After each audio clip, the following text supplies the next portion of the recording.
അപ്പോൾ ഇന്ന് ഞാൻ വന്നിട്ടുള്ളത് മാങ്ങച്ചാറിൻ്റെ റെസിപ്പി ആയിട്ടാണ്.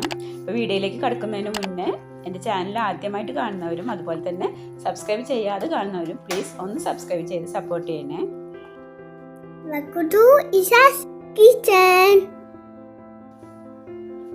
അച്ചാർ ഉണ്ടാക്കാൻ വേണ്ടി ഞാൻ ഇവിടെ 2 കിലോ മാങ്ങ എടുത്തിട്ടുള്ളത്.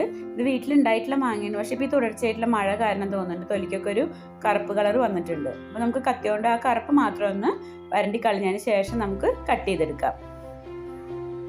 അപ്പോൾ തൊലിയുടെ മേലുള്ള കറുപ്പ് മാത്രം വരണ്ടി കളഞ്ഞതിന് ശേഷം തൊലി ചെത്തി കളയുന്നില്ല. എന്നിട്ട് കുറച്ച് വലിയ പീസായി മുറിച്ചെടുത്തിട്ടുള്ള മാങ്ങയാണ്. അതിൽ കല്ലുപ്പ് ഇട്ടിട്ട് കുറച്ച് നേരം വെയിലത്ത് വെക്കുകയാണ്. ഒരു 2 മണിക്കൂർ വെയിലത്ത് വെക്കുകയാണ്. ഇനി ആദ്യം നമുക്ക് അച്ചാറിലേക്ക് വറുത്ത് പൊടിച്ചിടാനുള്ള ഉലുവയും കടുകൊന്ന് റെഡിയാക്കാം. അപ്പോൾ ഒരു പാൻ അടുപ്പത്ത് വെച്ച് അതിലേക്ക് ഞാൻ 1/2 ടേബിൾ സ്പൂൺ ഉലുവ ഇട്ട് കൊടുത്തിട്ടുണ്ട്. ഉലുവ പകുതി ഒന്ന് മൊരിഞ്ഞ് വരുമ്പോൾ നമുക്ക് കടുക് ഇട്ട് കൊടുക്കാം.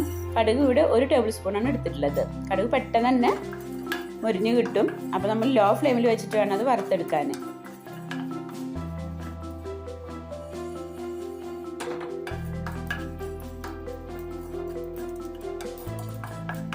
അപ്പോൾ നമ്മളുടെ കടുക് ഉലുവൊക്കെ വറവ് പാകമായിട്ടുണ്ട്. നമുക്ക് ഫ്ലെയിം ഓഫ് ആക്കാം.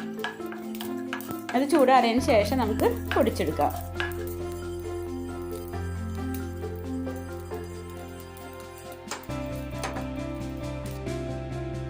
ഇനി അച്ചാറിന് ആവശ്യമുള്ള ബാക്കി ചേരുവകൾ എന്തൊക്കെയാണെന്ന് നമുക്ക് നോക്കാം. ഞാനിവിടെ കാശ്മീരി ചില്ലി പൗഡറാണ് എടുത്തിട്ടുള്ളത്. അത് 8 ടേബിൾ സ്പൂൺ എടുത്തിട്ടുണ്ട്. പിന്നെ വിനീഗർ ഞാൻ എടുത്തിട്ടുള്ളത് 1/4 കപ്പാണ്. ഇത് ആപ്പിൾ സിഡാർ വിനീഗറാണ് എടുത്തിട്ടുള്ളത്. ഞാൻ മറ്റേ വിനീഗർ ഇല്ലാത്തതുകൊണ്ട് വാങ്ങിയതില്ലാത്ത കാരണം ഇത് എടുത്തിട്ടുള്ളതാണ്. പിന്നെ നല്ലെണ്ണ എടുത്തിട്ടുള്ളത് 250 ml ആണ്. പിന്നെ ഞാൻ ഉലുവയും കടുകും വറുത്ത് പൊടിച്ച് വെച്ചിട്ടുണ്ട്. പിന്നെ കായം എടുത്തിട്ടുള്ളത് 3 ടീസ്പൂണാണ് കായം എടുത്തിട്ടുള്ളത്. പിന്നെ മഞ്ഞൾപ്പൊടി 1 ടീസ്പൂൺ എടുത്തിട്ടുണ്ട്. പിന്നെ ഇഞ്ചി ചെറുതായി കട്ട് ചെയ്തത് 3/4 കപ്പ് എടുത്തിട്ടുണ്ട്. വെളുത്തുള്ളി കട്ട് ചെയ്തത് 1 കപ്പ് എടുത്തിട്ടുണ്ട്. പച്ചമുളക് ഞാൻ ഇവിടെ 15 എടുത്തിട്ടുണ്ട്. നമ്മളുടെ എരിവിനനുസരിച്ചിട്ട് നമുക്ക് മാറ്റം വരുത്താം. നമ്മുടെ കാശ്മീരി ചില്ലി പൗഡർ മാത്രമേ ഇടണുള്ളൂ. അപ്പോൾ കുറച്ചും കൂടി എരിവ് കിട്ടാൻ വേണ്ടിയിട്ട് പച്ചമുളക് ഞാനിവിടെ അധികം എടുത്തിട്ടുള്ളത്. പിന്നെ കുറച്ച് കറിവേപ്പിലയും കട്ട് ചെയ്തെടുത്തിട്ടുണ്ട്. അപ്പോൾ അച്ചാർ ഉണ്ടാക്കാൻ വേണ്ടി ഞാൻ ഇവിടെ ഒരു പാൻ അടുപ്പത്ത് വെച്ചിട്ടുണ്ട്. അത് ചൂടായിട്ടുണ്ടായിരിക്കും. ഞാൻ നല്ലെണ്ണ ഒഴിച്ചു കൊടുക്കുന്നുണ്ട്. ഞാനിവിടെ 250 ml നല്ലെണ്ണ എടുത്തിട്ടുള്ളത്. അത് മുഴുവനായിരിക്കും ഒഴിച്ചു കൊടുക്കുന്നുണ്ട്.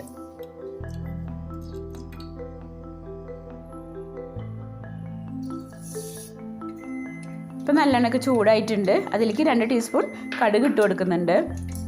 ഇനി കടുകൊക്കെ ഒന്ന് പൊട്ടി വരുമ്പോൾ നമുക്കതിലേക്ക് കറിവേപ്പില ഇട്ട് കൊടുക്കാം.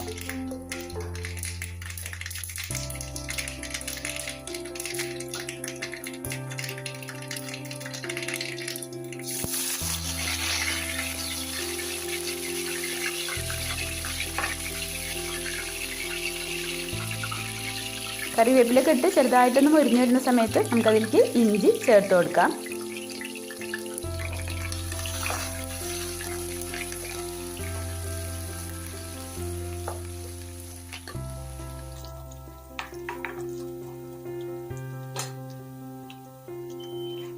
ഇനി അടുത്തായിട്ട് നമുക്കിതിലേക്ക് നമ്മൾ കട്ട് ചെയ്ത് വെച്ചിട്ടുള്ള വെളുത്തുള്ളി ചേർത്ത് കൊടുക്കാം.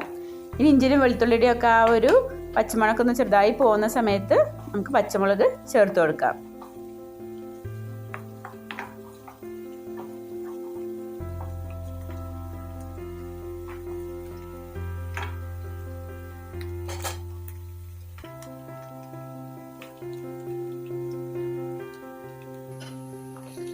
അപ്പോൾ ഞാനിവിടെ പച്ചമുളകും ചേർത്ത് കൊടുത്തിട്ടുണ്ട്. പച്ചമുളകിൻ്റെ അളവ് നമുക്ക് വേണമെന്നുണ്ടെങ്കിൽ കുറയ്ക്കാം കേട്ടോ.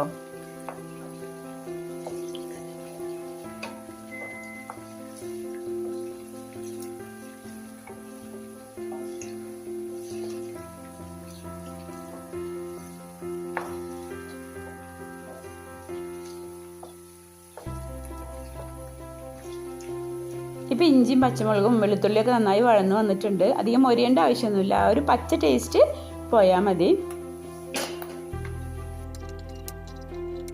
ഇനി നമുക്ക് ഫ്ലെയിം ഓഫ് ചെയ്യാം.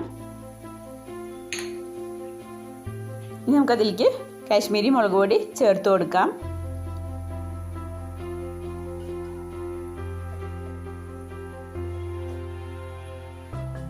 ഫ്ലെയിം ഓഫ് ആക്കിയിട്ട് വേണം കേട്ടോ എപ്പോഴും മസാലപ്പൊടികൾ ചേർത്ത് കൊടുക്കാൻ. അതല്ലാന്നുണ്ടെങ്കിൽ പെട്ടെന്ന് തന്നെ കരിഞ്ഞു പോവുള്ളൂ. അപ്പോൾ നമ്മൾ ഈ ഒരു ചൂടിൽ തന്നെ നമുക്കതിൻ്റെ ആ ഒരു പച്ച ടേസ്റ്റൊക്കെ പോയി കിട്ടും. ഇനി അതിലേക്ക് മഞ്ഞൾപ്പൊടി ചേർത്ത് കൊടുക്കുകയാണ്.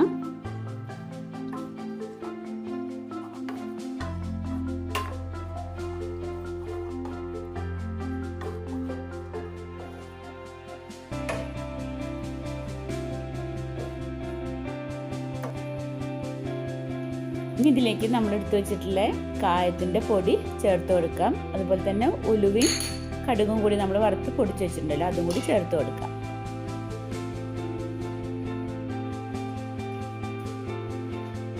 കായം ഞാൻ എടുത്തിട്ടുള്ളത് ആ ഒരു കട്ട വരുമല്ലോ, അതാണ്. അപ്പം അത് ഞാൻ ചൂടാക്കി പൊടിച്ചെടുത്തിട്ടുള്ളതാണ്. ഇനി നമുക്ക് ഫ്ലെയിം ഓൺ ചെയ്യാം. ഇനി അതിലേക്ക് ഞാൻ 1 കപ്പ് ചൂടുള്ള വെള്ളം ഒഴിച്ചു കൊടുക്കുന്നുണ്ട്. അതുപോലെ തന്നെ നമ്മൾ എടുത്തു വെച്ചിട്ടുള്ള വിനാഗിരി ചേർത്ത് കൊടുക്കുന്നുണ്ട്. 1 കപ്പ് വെള്ളം എന്ന് പറഞ്ഞാൽ ഞാനിവിടെ 200 ml കപ്പിൽ 1 കപ്പ് വെള്ളമാണ് കേട്ടോ എടുത്തിട്ടുള്ളത്.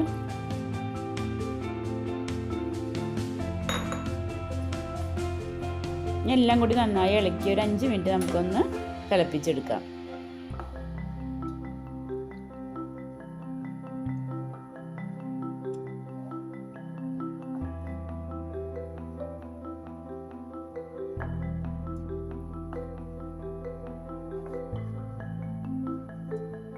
ഇപ്പം 5 മിനിറ്റ് ആയിട്ടുണ്ട്. മസാലയൊക്കെ നന്നായി വെന്തിട്ടുണ്ട്. നമ്മൾ മാങ്ങയിൽ അത്യാവശ്യം ഉപ്പ് ചേർത്തിട്ടുണ്ട്, അതുകൊണ്ടാണ് ഇതിൽ ഉപ്പ് ചേർക്കാത്തത്. ഇനി മാങ്ങ ഇട്ടതിന് ശേഷം നമുക്ക് ഉപ്പ് നോക്കിയിട്ട് വേണമെങ്കിൽ ചേർത്ത് കൊടുക്കാം. ഇനി നമുക്ക് ഇതിലേക്ക് മാങ്ങ ചേർത്ത് കൊടുക്കാം. മാങ്ങ ഞാൻ 2 മണിക്കൂർ വെയിലത്ത് വെച്ചെടുത്തിട്ടുള്ളതാണ്. അത് നമുക്കിനി ഇതിലേക്ക് ചേർത്ത് കൊടുക്കാം. അതിൽ നല്ല വെള്ളം ഇറങ്ങിയിട്ടുണ്ട് കേട്ടോ. മാങ്ങയിൽ ഉപ്പിട്ട് വെച്ചതാണല്ലോ, അപ്പോൾ അതിൽ നിന്ന് വെള്ളം ഇറങ്ങിയിട്ടുണ്ട്. ആ വെള്ളം ആദ്യം ഒഴിച്ച് വറ്റിച്ച് നമുക്ക് പിന്നീട് മാങ്ങ ചേർക്കണമെങ്കിൽ അങ്ങനെ ചേർക്കാം. കുറച്ച് ഗ്രേവി വേണമെന്നുണ്ടെങ്കിൽ ആ മാങ്ങ വെള്ളം കൂടി ഒന്നിച്ച് ഒഴിച്ചു കൊടുക്കാം. ചിലർക്ക് നല്ല കട്ടിയുള്ള അച്ചാറാണ് ഇഷ്ടമുണ്ടാവുക. അപ്പം അങ്ങനെയുള്ളവർ ഇങ്ങനെ ആ വെള്ളം ആ മസാലയ്ക്ക് ഒഴിച്ചൊന്ന് വറ്റി വരുന്ന സമയത്ത് മാങ്ങ ഇട്ട് ഒന്ന് തിളച്ച് കഴിഞ്ഞാൽ ഓഫാക്കാം.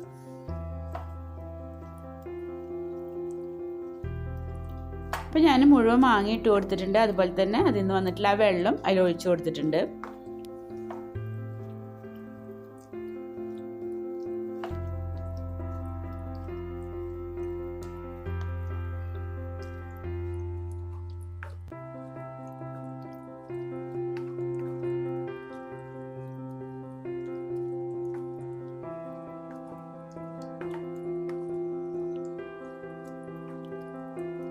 ഇനി നമുക്ക് എല്ലാം കൂടി നന്നായി ഒന്ന് ഇളക്കി കൊടുക്കാം. എന്നിട്ടൊന്ന് തിളച്ച് വന്നു കഴിഞ്ഞാൽ ഫ്ലെയിം ഓഫ് ചെയ്യാം.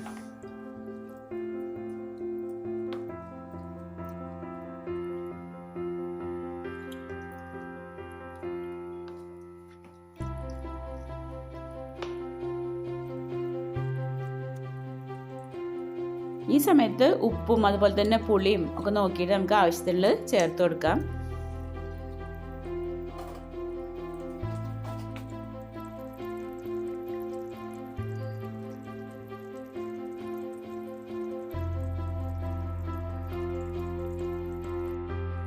ഇപ്പോൾ നന്നായി തിളച്ച് വന്നിട്ടുണ്ട്. ഇനി നമുക്ക് ഫ്ലെയിം ഓഫ് ചെയ്യാം.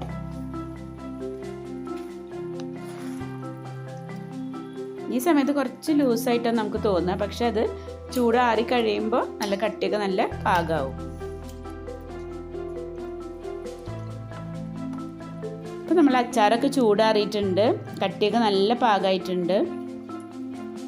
ഇപ്പോൾ മസാലയൊക്കെ മാങ്ങയിൽ നന്നായി പിടിച്ചിട്ടുണ്ട്. അപ്പോൾ ഇതാ നമ്മളെ മാങ്ങച്ചാറ് ഇവിടെ റെഡി ആയിട്ടുണ്ട്.